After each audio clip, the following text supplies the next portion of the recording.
TBR, what I hope to read in February. It's going to sound funny, but I actually think I might get more books read this month just because I'm actually going to be going to school 2 days a week, and that will give me a little bit more time to read since I won't be home watching Netflix, which has currently been my downfall. As I said earlier, I'm still being a Bookish and Things blog, so those reviews are going to pop up here every so often, and I still am being a book reviewer for eStories, so I'm going to also continue listening to City of Glass by Cassandra Clare. And I might start Map of Fates by Maggie Hall. I hope to read 10 books this month. We'll see how much I actually accomplish. Maybe I'll read more, and I did and I did pull some books out of my TBR jar. As you can hear, I have a small cold, so forgive my coughing in this video, but I wanted to get this video up. The first book I hope to read and complete in February is Gemina by Amy Kaufman and Jay Kristoff. This is the second book in the Illuminae series. I'm about 86 pages in, and I really like it so far. I'm intrigued, and I want to know what's going to happen to these characters and how Ezra and Caddy are going to interconnect in this story. The next book I hope to read, it was a January release. I got this at New York City Comic Con, and it's The Edge of Everything by Jeff Glines, and I was able to meet him at Comic Con and get my book signed. And this is a book, I'll read a little bit of the summary. It's been a shattering year for 17-year-old Zoe, who is still reeling from her father's shocking death and her neighbor's mysterious disappearance. And they get found by X, who's a bounty hunter from the underworld, and he is going to make them question their fate, their past, and their future.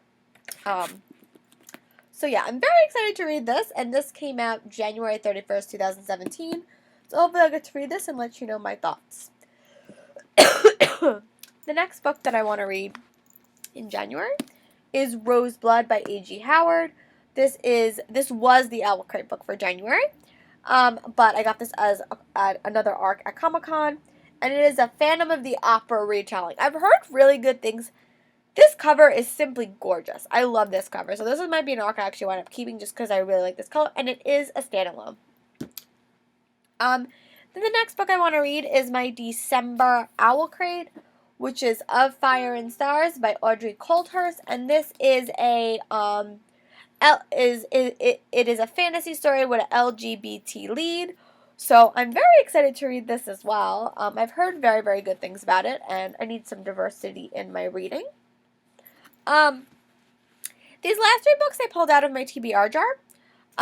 So I'm finally going to read Fractured Light by Amy Kaufman and Megan Spooner, and this is the final book in the Starbound series, and it concludes the whole series, but you also get to meet 2 new characters.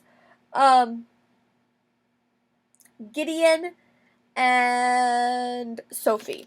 So this cover is gorgeous, and I did get it signed by Amy Kaufman as well, so I really, really want to read this as well and be able to finally complete the series, and I'm on a space kind of theme, so I'd love to read this. And I did pull this one out of my TBR jar. It's very, very short, but it is Courage to Soar by Simone Biles, A Life in Balance, and I did meet her, and I did get her to sign it as well, which I was so excited about. So hopefully I'll get to reread this month. And it's very, very short, so it shouldn't take me a while. And then the last book I recently pulled out of my TBR jar was Famous in Love by Rebecca Searle. The reason I really am excited to read this is because it's going to be a freeform television show in March, so I want to at least have the first book under me so I can compare and contrast. So hopefully this will get read. And then my last 2 books are either going to be ebooks or Kindle books, and the first one is Death Cure by James. This is the 3rd book in the Maze Runner series, and I did listen to this about a year ago, and I just had a hard time listening to it and following the story, so hopefully reading it will allow me to follow the story a little bit better. That was the only time I ever had a hard time listening to that story. I think it was because it's been so long since I read Scorch Trials, and I had seen the movie earlier, so I think I was just a little bit confused. So hopefully I'll get to have a better reading experience with this, and then in subsequent months I'll be able to read The Kill Order and The Fever Code. Going along with my Tamora Pierce reread, I'm going to read Trickster's Choice by Tamora Pierce.